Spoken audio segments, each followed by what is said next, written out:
So everything is red today. The S&P 500 is red. The NASDAQ is red. A lot of great stocks are red. What's going on? What's causing this? And more importantly, what does it mean for your portfolio and how you should play this? So look, I understand there's a lot of new investors who joined this market over the past 6 months. And for those folks, it's a little bit unusual seeing red because all they've seen really is green.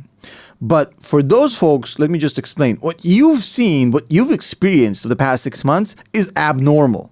The normal market is a market that pulls back every once in a while. In fact, the S&P 500 pulls back 5%, 3 times per year, which means every 4 months, the S&P 500 falls in the elevator 5%. For an index to fall 5%, it's very violent. Lots of stocks will be down 15, 20, 25% when that happens. It's nothing unusual, it's healthy, it's part of the game. Now, the S&P 500 is up 20% year to date, which means as of the beginning of this year until now, the S&P 500 gave us 20%, which is double than the average annual return on the index. So it needs time to cool down. We started the year at 4,700. We're now at 5,660. And the target based on the mega bulls like Tom Lee is 5,800.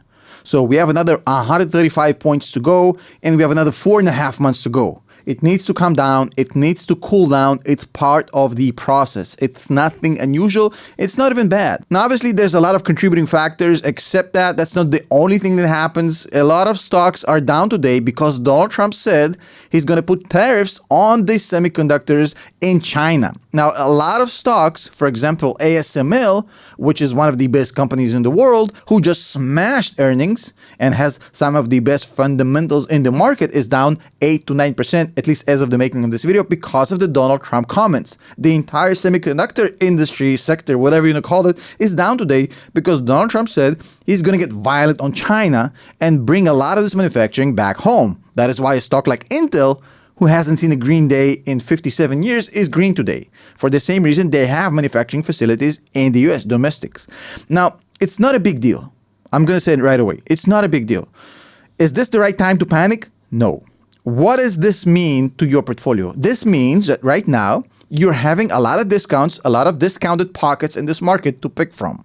A company like ASML, which I mentioned earlier, is just one example.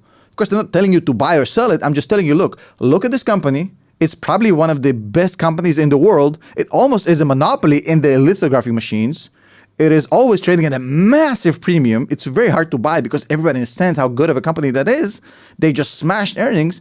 They have incredible fundamentals, and they're down 9% today because of some comments made by Donald Trump as part of his campaign about what he may or may not do once he becomes president in a couple of years.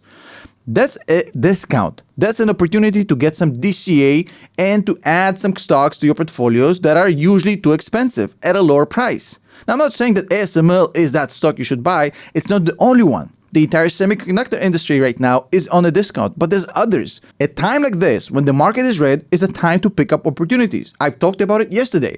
Yesterday, we had a different opportunity. Mizuho came out and basically had a negative report on Palantir. Palantir stock dropped 3% right away. And I told you, hey, this is a DCA opportunity. That DCA opportunity closed right away. People bought the dip, it closed.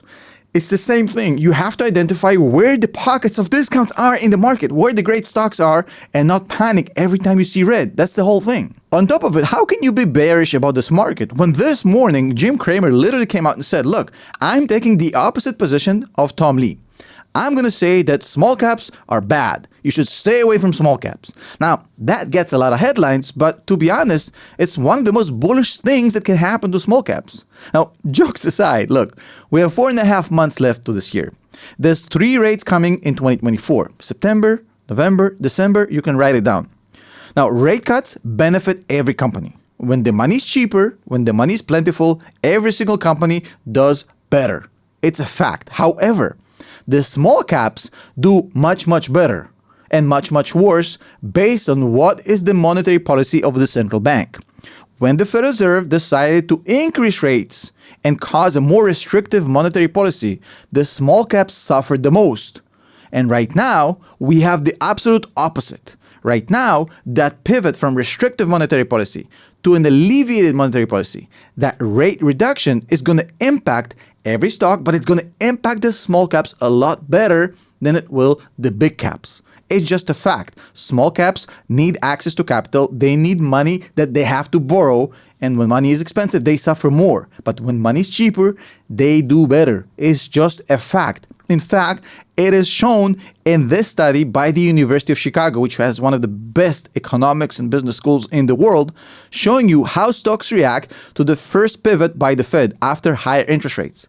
In the first 3 months of a Fed pivot, small caps do 11%, mid caps do 9.2%, and big caps do 5.6%. In the first 6 months, small caps do 14%, mid caps do 12.4%, and big caps 9.4%.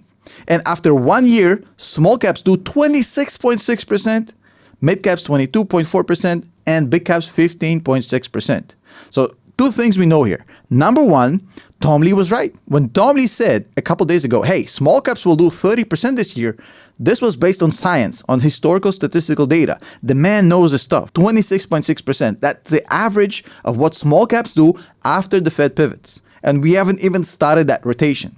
And that rotation is also part of that contributing factor you're seeing in the market right now. People are starting to rotate away from big caps to small caps because that is where the opportunity is. A lot of the money comes from the sideline, sure, but a lot of the money comes from the big winners people have in tech stocks, in S&P 500, in the NASDAQ. They're selling stocks that are up on a lot over the past 18 months to finance purchasing that cheap asset right now that is the small caps. And that's why you're seeing tech stocks and S&P 500 and NASDAQ coming down because people are freeing up cash to get into small caps.